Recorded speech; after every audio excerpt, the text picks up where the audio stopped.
Welcome to the Retired Spies Club. 5 retired spies, 1 serious crisis. The Iran ceasefire is collapsing. The Strait of Hormuz is blocked. Oil prices are exploding. Is this the spark of a bigger conflict? Tonight, 5 old professionals give their honest personal opinions based on decades of experience. No politics, no spin, just real talk. Let's go. Joining us tonight, from the United States, Agent Texas Buck McCoy, the straight-talking American intelligence veteran. From Russia, Colonel Dimitri "the Bear" Volkov, the seasoned Russian strategist with decades in the shadows. From China, Madam Li Wei, the sharp and composed Chinese intelligence analyst from the United Kingdom. Sir Reginald "Reggie" Hawthorne, the witty and experienced British MI6 veteran. And from Switzerland, Agent Lukas "the Vault" Brunner, the calm and neutral Swiss intelligence officer. The floor is open. First round is simple and direct. What is actually happening right now? Cheesy, what's happening is that the ceasefire was never very strong to begin with. Iran has been pushing boundaries again, threatening shipping, supporting proxies, and the Strait of Hormuz is now effectively under restriction. Tankers are being diverted or delayed. Insurance costs are skyrocketing, and oil prices have jumped past $120 a barrel. From my experience, this is a direct challenge to freedom of navigation. From my experience, the U.S. sees this as unacceptable. We've got major naval assets in the region for exactly this reason. American families are already feeling it at the gas pump, and it's only going to get worse if this continues. That's the situation on the ground right now. In my view, what is happening is the logical result of years of heavy sanctions and pressure on Iran. The West pushed too hard, and now the Strait of Hormuz, one of the most important energy routes in the world, is restricted. Oil flow is reduced, prices are climbing fast, and markets are nervous. Europe is already feeling the pain, and it will get worse. This escalation didn't come from nowhere. When you corner a country for so long, reactions like this become almost predictable. That is what is happening. What is happening is a serious disruption to one of the world's most critical energy arteries. The Strait of Hormuz handles roughly 1/5 of global oil trade. With the current restrictions, supply chains are under stress, prices are rising sharply, and uncertainty is spreading to economies everywhere, including China as a major importer. Even though we have worked hard to diversify our sources, sudden spikes still affect industries and daily life. This is a situation that threatens broader global stability. That is the reality we are facing. What's happening, quite simply, is that the fragile ceasefire has broken down, and the Strait of Hormuz is now a point of serious tension. Oil prices have surged, which means higher energy costs across Europe, higher petrol, higher heating bills, especially as winter approaches. In my observation, British households and businesses will feel this pressure very directly. From my experience, these situations tend to escalate quickly, if not managed carefully. The immediate impact on European energy security is the most pressing concern right now. From a neutral perspective, what is happening is increased volatility in global energy markets. The restrictions in the Strait of Hormuz have caused immediate uncertainty. Commodity prices are rising, safe haven currencies like the Swiss franc are strengthening, and financial markets are showing clear signs of nervousness. From my experience, Switzerland feels these effects indirectly through trade and investment channels. In my observation, this kind of disruption can spread quickly if the situation is not stabilized. That is the current picture. Now, the hard question: who bears the most responsibility for this situation? Let's open it up. Speak freely, but keep it respectful. I'll be direct. The primary responsibility lies with Iran. They've repeatedly violated the spirit of the ceasefire, harassing shipping, supporting proxy attacks, and now threatening the Strait of Hormuz. You can't keep poking the international community and then act surprised when there's a reaction. Their actions are the spark here. With respect, Buck, that is too simple. The real responsibility starts with years of Western sanctions and maximum pressure on Iran. You cannot strangle a country's economy for decades, threaten IT militarily, and then blame them when they push back. This escalation is the predictable result of that policy. The West bears heavy responsibility. Strong points from both sides. Madame Li, your thoughts? I believe responsibility is shared. All major powers have contributed to rising tensions. Iran has made provocative moves, but long-term sanctions and military posturing have also deepened mistrust. In my view, no single side carries all the blame. What matters now is that every party shows restraint instead of pointing fingers. I tend to agree with Madame Li. This is not a simple story of one villain. Iran bears responsibility for its recent actions in the Strait.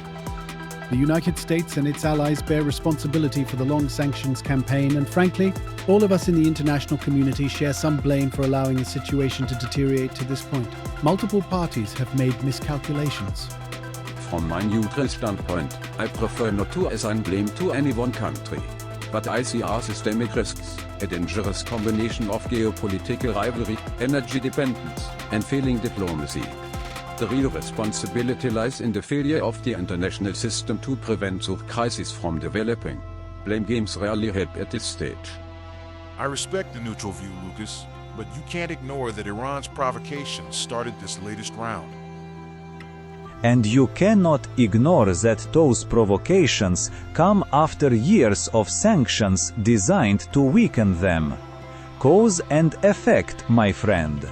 Perhaps instead of debating blame, we should focus on what can be done to reduce tensions now. Spoken like a true diplomat, Madam. All right, we have a proper debate going. Clear and strong opinions from everyone. Let's look ahead. What do you predict will happen in the coming weeks and months? Energy prices, military moves, diplomatic efforts? Give us your honest personal predictions. I predict the U.S. will increase naval presence in the region and may conduct limited strikes if Iranian harassment continues. Oil prices will stay high, probably between $110 and $140 for the next few months. Diplomatic talks will happen, but they'll be slow and mostly for show. Iran will try to wait it out, but pressure will force them back to the table eventually. I don't see a full war, but I do see sustained tension. I see a different picture. Oil prices will go even higher, possibly $150 of session or more if the strait remains restricted. Europe will suffer the most. I predict Russia will become an even more important energy supplier to Asia and parts of Europe. Militarily, I expect more incidents in the Gulf, but no full-scale invasion. Iran will not surrender easily. Long-term, this may push more countries away from the West and toward alternative partnerships. In my view, we will see high but fluctuating oil prices for at least the next 3 to 6 months. China will accelerate diversification and strategic reserves. Diplomatically, I predict increased back-channel efforts, possibly involving neutral countries. Military escalation is possible but limited. The most likely outcome is a tense standoff followed by a negotiated pause, though trust will remain very low. I fear we're heading into a prolonged period of instability. Oil prices will remain elevated through the winter, putting real pressure on European economies. I predict more naval incidents and possibly limited exchanges, but cooler heads will eventually prevail. Diplomatic efforts will intensify behind the scenes, but any agreement will be fragile. The big risk is miscalculation leading to something larger. From a neutral standpoint, I predict continued market volatility with oil prices staying above $110 for several months. Safe haven assets will remain strong. Diplomatically, quiet mediation attempts will increase. Militarily, I expect content incidents rather than open war. The most probable scenario is a slow, difficult de-escalation over the next 6 to 9 months, but with lasting damage to trust and higher baseline energy costs. Let's be honest. What's the worst-case scenario here and how bad could it get? Paint the picture. If this spirals, the worst case is a direct military confrontation between Iran and the United States, possibly pulling in Israel. The Strait of Hormuz could be effectively closed for weeks or even months. We're talking oil prices spiking to $200 or higher, major naval battles, and potential attacks on Gulf oil facilities. Regional spillover could ignite conflicts with Hezbollah and the Houthis. American casualties, higher American deaths, and a real risk of this becoming a wider war. That's the nightmare scenario I've been warning about for years. The worst case is global energy chaos. If the straits are shut down long-term, oil prices could reach $250 США or more. Europe would face energy shortages this winter, blackouts, factories closing, people freezing. Supply chains would collapse.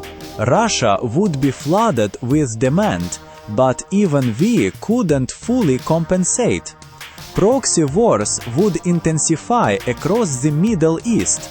This could trigger a global recession worse than 2008. That is the real danger if cooler heads do not prevail. The worst outcome would be prolonged disruption of global energy flows leading to a worldwide economic crisis. Oil at $200 or above would cause inflation everywhere. Developing countries would suffer the most: food shortages, currency collapses, political instability. Supply chains for everything from electronics to medicine would break down. Geopolitical alliances would fracture, and trust between major powers would be destroyed for a generation. This is not just a regional conflict anymore, it becomes a global emergency. For Europe, the worst case is a very dark winter, skyrocketing energy prices leading to blackouts, businesses shutting down, and millions of households struggling to heat their homes. Political unrest across the continent. The economic damage could trigger recessions in multiple countries. If the conflict widens, we could see refugee flows, terror incidents, and a complete breakdown in diplomatic relations in the Middle East. Britain would be hit hard. Higher costs for everything, strained public services, and difficult choices for the government. From a systemic point of view, the worst case is a global financial and economic meltdown. Prolonged closure of the strait would trigger cascading failures in commodity markets, banking stress, and extreme currency volatility. Safe haven assets will behave unpredictably. Stock markets could crash 30 bis 40%. Many developing economies would face debt defaults. The interconnected nature of modern finance means one major disruption could spread like wildfire. Recovery could take years, with lasting damage to international institutions. Final round. One strong personal verdict from each of you. No long speeches. Just one clear line based on your experience. I think clear strength and energy independence remain the only reliable path. I reckon endless pressure creates more problems than it solves. In my view, only serious dialogue and de-escalation can protect global stability. Patience and quiet diplomacy, paired with firm deterrence, offer the best hope. Practical compromises and predictable navigation serve everyone best. Strong final words from all 5 retired spies. Thank you. And that's a wrap on episode 1 of the Retired Spies Club. 5 retired professionals giving their honest, personal opinions on a very serious situation. No spin, no official lines, just experience talking. Which spy's verdict hit you the hardest? Drop it in the comments and tell us why. If you enjoyed this deep dive format, hit subscribe and join the club. New episodes drop regularly. This is Cheesy Bond signing off. Stay safe, stay thoughtful, and we'll see you next time.